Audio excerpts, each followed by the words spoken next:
Hello guys, and welcome back to another episode of our Royalist France playthrough. Holy shit, the last 3 episodes, how about that?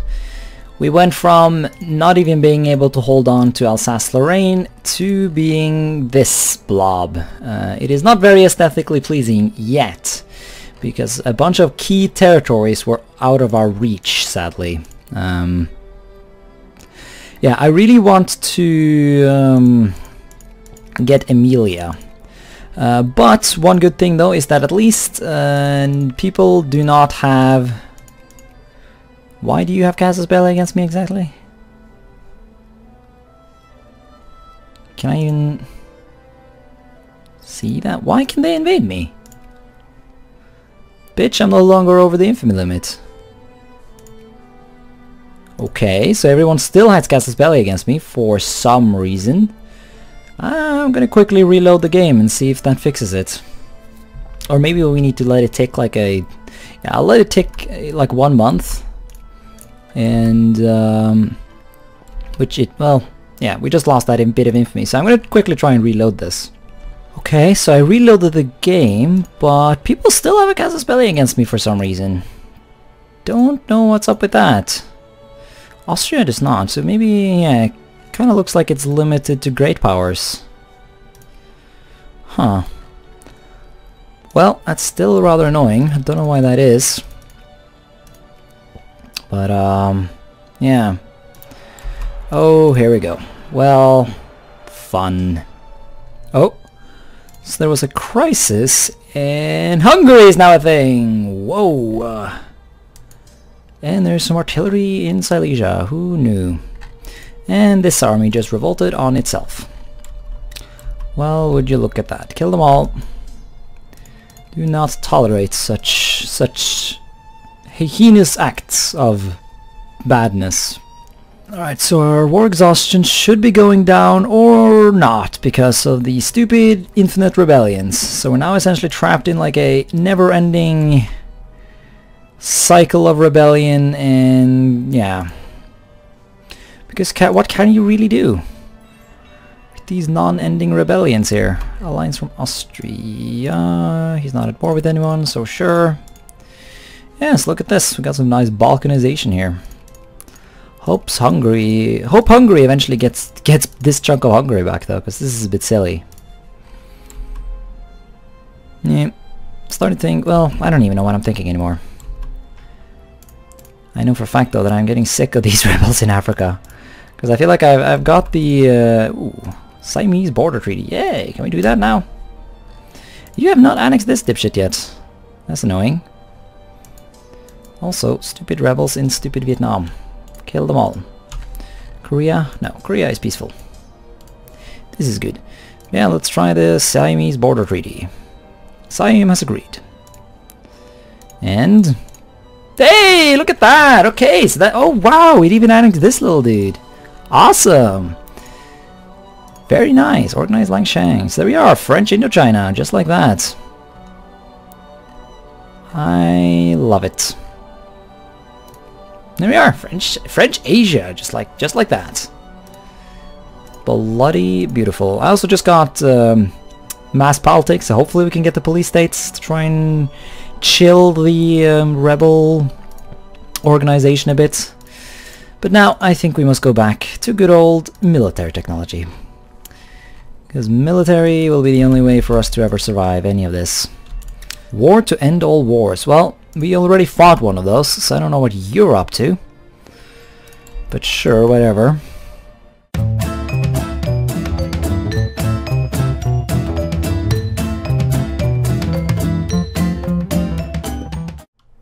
Alright, and we are back after like 3 weeks, or I mean, it's actually more like a month at this point, but I decided now to finally continue. So yeah, once again, I do not want to call it rage quitting. I would more call it like salt quitting. We're gonna make that a word now. That's not a thing. Basically, I was just getting super salty and super annoyed with how everything was going. Well, not how everything was going, but the fact that I was basically just sitting around babysitting rebels. I didn't show the vast majority of my rebel hunting on the video, but trust me, it was a lot. So Jesus, why is there railroads in the ocean. Yeah, hopefully I didn't break the game with my file editing, but maybe I did. But we're gonna continue no matter what. So yeah, I mean, it was kind of similar to my previous France campaign that I sort of ended up quitting because I just got sick of it all, you know. Although this time around it was much easier to come back because the thing that was annoying me was possible to edit. So I've basically gone ahead and cheated a bit. Although I did ask you guys before whether or not you guys would allow me to do a bit of cheating. Basically, I edited the international isolation modifier to take away the worst modifiers that were essentially just crippling my nation. Although, yeah, because I got a bunch of feedback, and there were, you know, a bunch of people who wanted me to just get rid of the modifier in its entirety. But a bigger percentage of people just wanted me to edit it in order to make it a bit more kind. So I got rid of the... God, I should have actually paid attention and made sure I remember what exactly I got rid of. But, I mean, if you can, I don't know, find a point in the video where I highlighted the international isolation modifier previously, then you can compare it to this. Basically, I got rid of the war exhaustion modifier, because obviously that does not make much sense. Why would you have war exhaustion when you are at peace? I also got rid of the political reform desire and social reform desire. I'm not sure if there was any social reform desire. Like basically stuff that increases reform desire. Like I won the war pretty effectively at that. Like I don't see a good reason to... Like, wouldn't this, like, I mean, when Napoleon, like, won his wars, like, he got a bunch of support backing the capital, didn't he, you know? And it's, like, victory in war should grant legitimacy to the government, not destroy its legitimacy. And it's not like Italy or Italy in the First World War either, who, you know, fought a huge war and then ended up not getting as much as they wanted. I mean, we fucking wrecked everyone, you know, we got a bunch of land. So I think realistically the French people should be pretty pleased with you know, our efforts. I mean, to be fair, it's justified that they are annoyed at us for, you know, not being democratic and whatnot, but we're already getting militancy for that, so I didn't see a reason for getting extra militancy on top of that. So I kept the you know, research points, import costs, loan interest, prestige, like all of these things sort of make sense because it's representing the international isolation we are facing. You know, people don't want to export goods to us, they don't want to talk to us, so we don't get any diplo points. You know, tariffs are bad because people don't want to trade. And you know, we don't get to cooperate with other scientists, so we lose research points, and the land organization and naval organization and stuff like that doesn't make much sense in my opinion, but I decided to keep it in just for the sake of, you know, making going over the infamy limit a bit more challenging. So that is how we did that. So now we're just going to keep going and see if this will essentially unbreak my game, because we are almost at 50 war exhaustion at this point, although now we are only suffering because of yeah, ports that are being blockaded. So yeah, we got to take this back from the rebels, and there are some memes over here in Vietnam that we need to exterminate as well. Vietnam has not done too much rebellion, so hopefully we will be fine. Italian unification, I don't think so. Last time I checked, they don't really need unification. I mean, they've already unified. They just lost a bit of land. I mean, is that not acceptable? Ooh, war with the Dutch. Yes. Portuguese colonial conquest of Dutch Timor. I mean, I do want more land from Dutch. I mean, only problem is, yeah, I don't have a truce with them, do I? No. So I can do a war on my own. No, I think we want to chill a bit. We want to let our nation get rid of some war exhaustion, and, you know, yeah, just relax.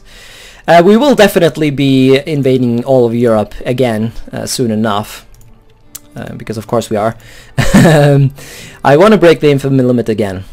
Well, if we can. I mean, my nation is still hurting pretty bad from the secret police. That might help a bit, or police state.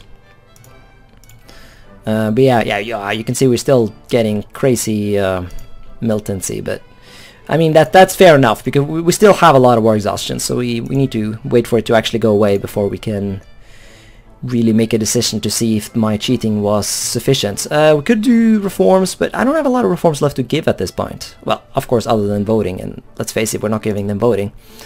Could consider giving them some release from conscription, because at this point my army is so strong that hopefully we can wreck everyone despite our you know, lack of mobilized troops. Although I don't know, I'm not going to give anyone any reforms right now. I don't think we're gonna wait until we can see the true effects of my cheating. And it is cheating, and there's no other way of saying it, but it is justified cheating in my opinion. Because when you're cheating to get rid of bad game mechanics, I feel like it is sort of legitimized. What? A rebellion in Portugal?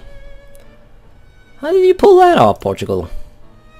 Seriously, like that's a lot of troops. I have a hard time seeing how exactly you managed to fall to rebellion. Although maybe it's through the event that I think we got actually when I played Portugal. That might actually be it. That would make a bit more sense. Let's see, how far away are we from putting them back into the sphere? Nah, it's not that bad. I'm not gonna waste my time. Once again, I'm not too worried about, you know, losing infamy, but I don't wanna I just don't wanna waste my time on it, you know. Being at war makes your war exhaustion go up, and that's like the main problem right now. I mean, that's never really a problem, is it, in the base game? But we are really having a hard time with the war exhaustion right now.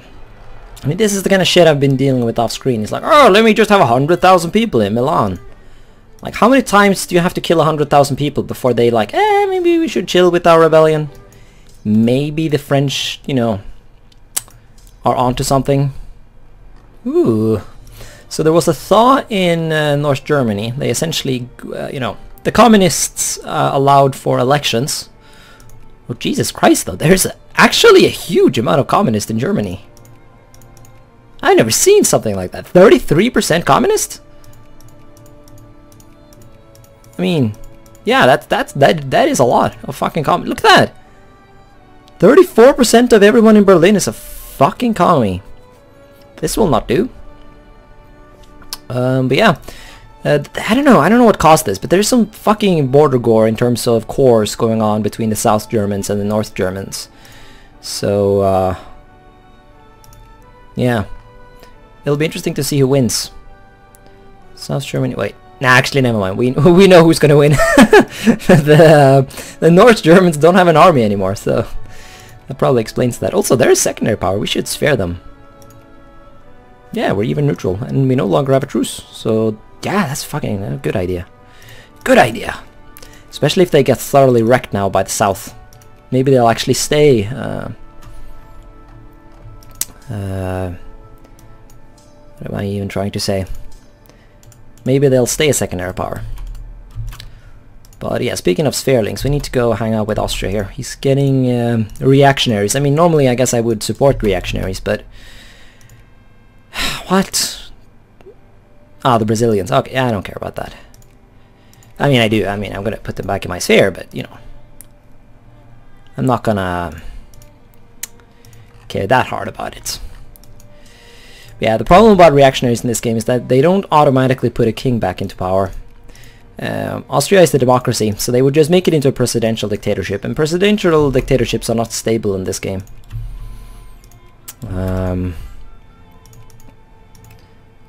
So, what are you gonna do? Ooh, government interventionism. I think I'll have that.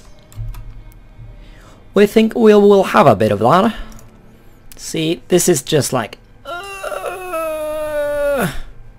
Why? Can you guys maybe chill? For like 2 seconds? Jesus Christ, lads.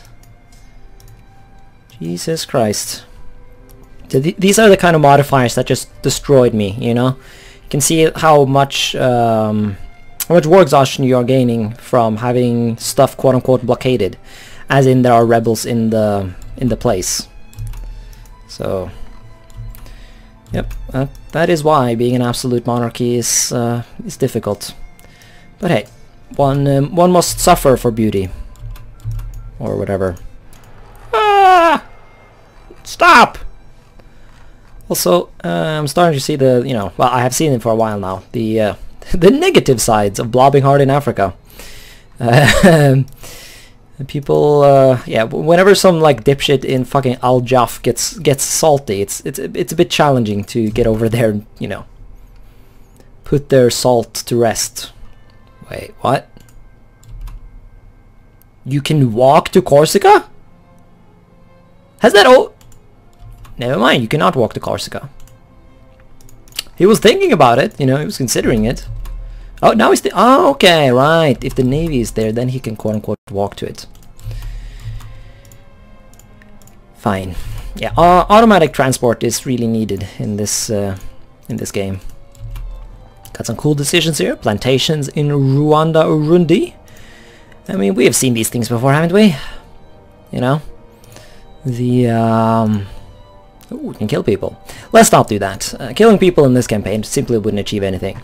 Not that it, genocide rarely actually achieves anything positive, but actually, I mean, if I could actually successfully exterminate, every Italian in existence, I could probably justify that in this campaign, because non-accepted cultures have a lot more militancy. You can see how they, well, I mean, you can see like pretty much everyone here is 10 militancy, while it's not necessarily 10 militancy in the French provinces. So, but I would have to click the genocide button so many times. Like there's no such thing as a thorough genocide in Victoria 2.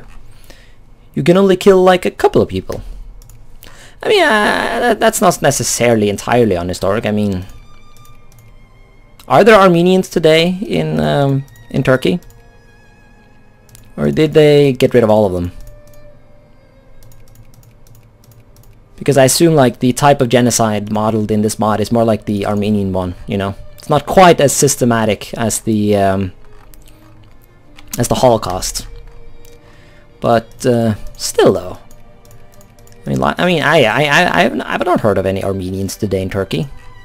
So, fucking the event is unrealistic. That's what I'm trying to say. We gotta love Paradox games. You're just like casually discussing the fucking Armenian genocide. Oh my god, this game. Also, Österreich, or Austria, went ahead and conquered Eisenstadt. Oh, it's called Eisenstadt in this game. It was called Burgenland in EU4. Yeah. Rest in peace, Hungary campaign. Rest in peace. I actually successfully made Burgenland / Eisenstadt Hungarian in that campaign. But sadly, that alternate history will now forever be, lost to memory. Well, unless you guys made a riot in the comment section. I haven't actually uploaded the two final episodes yet, so I don't know. But I have a pretty, neat little plan for my next campaign. So hopefully that will be fun. Also, Britain, are you losing against the Boers? Ah, never mind. Here, yeah, okay, yeah. Well, I mean, still though, it is kind of impressive. Kind of impressive indeed. Yeah, so at this point, yeah, well, actually no, our militancy is still high. But it has gone down quite a lot. I guess just the, are there... Oh shit! What? Vietnamese revolted? That's a first. Don't tell me the Canadians revolted. The Canadians revolted? Has that happened ever before in this campaign? The Canadians have been so chill. Guess I'll actually have to put them on rebel hunting duty. Why have you failed me, Canada? You were such a nice colony previously. Speaking of previous colonies, I'm trying to make the Americans like me. There's a crisis. I don't want to... No. Can we not do this? Honestly, I might just take the prestige hits. Wait, what?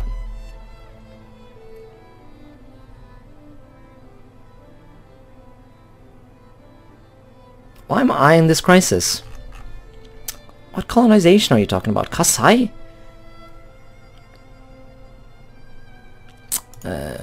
Game? Are you just like a tiny bit drunk here? What are you talking about? Kasai? What's Kasai? Alright, I found Kasai, but I mean, I know you might be a bit confused by the color of it all, but it is most definitely colonized by me, so I don't know what you're talking about, game. What happens if I give up? Will I actually lose this stupid colony then? That would be the dumbest thing ever. Come on, game. What is this horseshit? Oh, no one's going to support me, are they? No, everyone's going to support them. Well, goddammit. That is definitely on the list of just outright stupid things. But, you know, I don't know. I'm sure we can fuck these guys up pretty nicely. Yeah, fuck them. Fuck them. Guess we're going to war again, guys. Although, you can't separate peace people in that kind of war, but I don't know. I don't know. Who knows? Maybe I broke the game when I edited the files. I might have done that. Although, let's face it, Victoria 2 is already a bit broken. It was never quite there, was it, you know? I know, okay, so they will accept, yeah. So what was the point of this crisis then? I mean, literally every great power except Britain was like looking to go to war against me, and they were like, actually, I don't want to fight France. I probably could have won that war, but I want to see if I can get one great power ally before I, you know, destroy the world again. I'm slowly trying to make friends with the Americans, but, you know, the international isolation thingy that is currently hurting my research points, or my diplo points, I mean, are kind of hurting me here.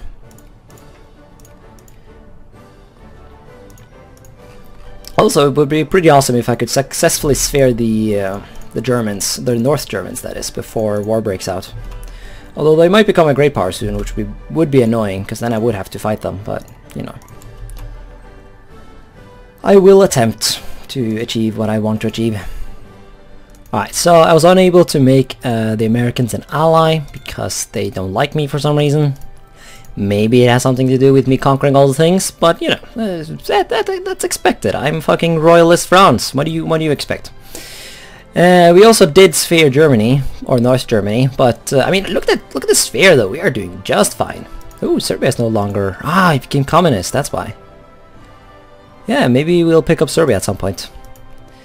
Although we have already sphered kebab, so there's no kebab for him to remove. Although there are potentially Hungarians, and the Hungarians were, you know, steppe archers as well, even if they were not Turks. So, what is like a traditional Hungarian food we can remove? I don't know. I'm talking shit at this point. So maybe it's time to end the episode. So we're in a good position now. Our war exhaustion is gone thanks to my glorious cheating, and we are in a, well, not necessarily a great position, but we are in a position to go to war against the great powers of Europe again and say fuck it to the infamy limit. So yeah, we still have a lot of land we need, well, yeah, a decent bit of land we need to conquer. I want to take Emilia. I want to finish off the Rhineland by taking Kaiserlautern. We of course need Flanders and Zeeland to get the Rhine border, and at that point I am pretty happy with how we do things. I mean, I don't know. I don't know if we'll even have too much time to take too much more after that. Taking Sardinia could be fun as well, although that's the only other goal I can think of. Maybe, yeah. Yeah, because since we own all of North Africa, it would kind of look neat to take all the islands. Maybe figure out a way to get the Balearic Islands, although that's not really possible, is it? Nah, it's a part of Catalonia, and I don't want Catalonia. A lot of people, whenever they try to, you know, fantasize about, you know, the greater France, Catalonia is always included. Like, I know Napoleon took Catalonia, but I don't think it looks good at all. I much prefer it. I much prefer this Pyrenees border. I mean, this is the quote-unquote natural border, isn't it? So, yeah. That's how I like to think of it. Anyways, thanks so much for watching this episode, and until next time, bye.